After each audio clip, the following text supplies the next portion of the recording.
महाराष्ट्र राज्यातील शेतकरी आता पीक विमा कधी मिळणार याची वाट पाहत आहेत। अनेक शेतकऱ्यांना पीक विमा मंजूर होऊन देखील शेतकऱ्यांना अजूनही पैसे मिळाले नाहीत।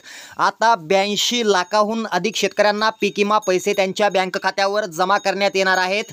दुसऱ्या टप्प्यासाठी आता संपूर्ण प्रक्रिया अंतिम टप्प्यात आली असून 15 जिल्ह्यातील शेतकऱ्यांना दुसऱ्या टप्प्यात पीक विमा दिला जाणार आहे। या जिल्ह्यांची यादी देखील आज प्रसिद्ध करण्यात आलेली आहे।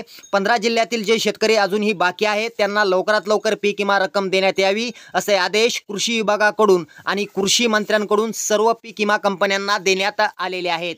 2023 खरीप हंगामामध्ये शेतकऱ्यांचं मोठ्या प्रमाणामध्ये नुकसान झालं होतं। त्यामध्ये सोयाबीन, कापूस, तूर, मूग, उडीद इत्यादी पिकांचा समावेश आहे। यंदा सरासरीपेक्षा 22% पाऊस हा राज्यात कमी झालेला आहे। त्यामुळे शेतकऱ्यांचं मोठ्या प्रमाणात नुकसान झालेलं आहे आणि ऑगस्टमध्ये पडलेला 21 दिवसाचा पावसाचा खंड यामुळे शेतकऱ्यांचं पीक जे आहे ते जाग्यावरच जिरून गेलेलं आहे। तर काही पिकांची जाग्यावरच वाढ या ठिकाणी खुंटलेली होती। 81 तालुक्यामध्ये दुष्काळ घोषित करण्यात आला होता। अशा परिस्थितीमुळे राज्याचे कृषी मंत्री धनंजय मुंडे यांनी शेतकऱ्यांच्या खात्यामध्ये 75% पीक विम्याची रक्कम जमा व्हावी असे आदेश राज्यातील पीक विमा वाटप करणाऱ्या 9 पीक विमा कंपन्यांना आज देण्यात आलेले आहेत।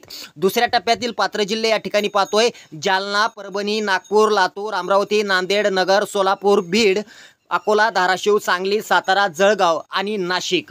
मित्रांनो, या ठिकाणी जर पाहिलं तर उर्वरित रक्कम शेतकऱ्यांच्या बँक खात्यावर लवकरात लवकर जमा व्हावी यासाठी अजितदादा पवार, त्याचबरोबर कृषी मंत्री धनंजय मुंडे, राज्याचे गृहमंत्री आणि उपमुख्यमंत्री देवेंद्र फडणवीस यांनी बरेच प्रयत्न केले, परंतु त्यांच्या प्रयत्नांना अपयश आले। मात्र येत्या 15 दिवसात जर पीक विमा कंपन्यांनी शेतकऱ्यांचा बँक खात्यावर रक्कम जमा केली नाही तर विमा कंपन्यांवरती कायदेशीर कारवाई करण्यात येईल असा इशारा या ठिकाणी देण्यात आलेला आहे।